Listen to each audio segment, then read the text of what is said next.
Equation থেকে তো আমরা সেটাই জানি, কিন্তু আমরা জানি লোডিং করলে স্লিপ তৈরি হয়। এই স্লিপকে আমরা আসলে কম বেশি করতে পারি কোথায়? ফুল রোটেড ইন্ডাকশন মোটরে রোটরের সাথে এডিশনাল রেজিস্ট্যান্স অ্যাড করে। সেক্ষেত্রে আরেকটা জিনিস কন্ট্রোল করতে পারি, সেটা হচ্ছে স্টার্টিং টর্ক। আচ্ছা, আমাদের একটা উন্নত ইন্ডাকশন মোটর আছে, আমার চোখে পড়েছিল। আমরা সেই মোটরটাকে এবার কানেকশন দেব।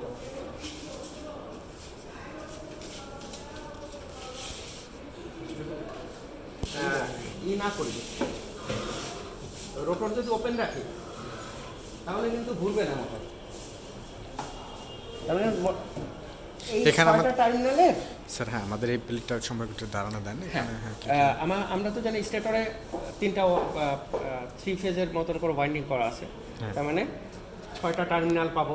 সেই 6টা টার্মিনাল হচ্ছে এই 6টা।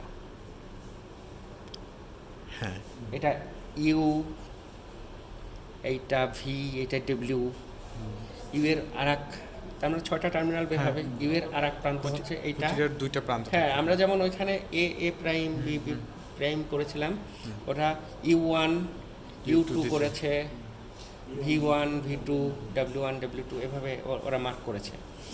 আর রোটর যে 3 ফেজ ওয়াইন্ডিং করা আছে সেখানেও তো 6টা টার্মিনাল আছে, ভেতরে 3টা শর্ট করাই আছে। বাকি 3টা এখানে এনে দিয়েছে। এখানে তো এনে দিয়েছে, কিভাবে এনে দিয়েছে?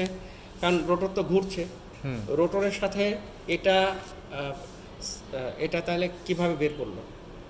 ভেতরে স্লিপিং আছে, স্লিপিংয়ের থ্রুতে আমরা এখানে পাচ্ছি 3টা টার্মিনাল। তার মানে আমরা যদি ওয়াই হিসাবে কানেক্ট করতে চাই, ইউ2 ভি2 ডব্লিউ2 শর্ট করে দেবো, এখানে 3 ফেজ সাপ্লাই দেবো, আর এই রোটরের 3টা টার্মিনাল শর্ট করে দেবো। এখানে অপশন রাখা আছে, যদি আমরা এডিশনাল রেজিস্ট্যান্স অ্যাড করতে চাই তাহলে এই জায়গাতে রেজিস্ট্যান্স দিয়ে, গ্যাং রেজিস্ট্যান্স হতে হবে, কিন্তু 3টা একই সাথে ভ্যারি করা যায় এরকম রেজিস্ট্যান্স থাকতে হবে। এখন প্রথম কাজ হচ্ছে আমরা রোটর শর্ট করে দেবো। স্যার, এটা হচ্ছে যদি আমরা ডায়াগ্রামটা একটু শুরুতে আমাদের ড্র করে নিতেন খুব ভালো হতো, তাহলে আমাদের ধরতে সুবিধা হতো।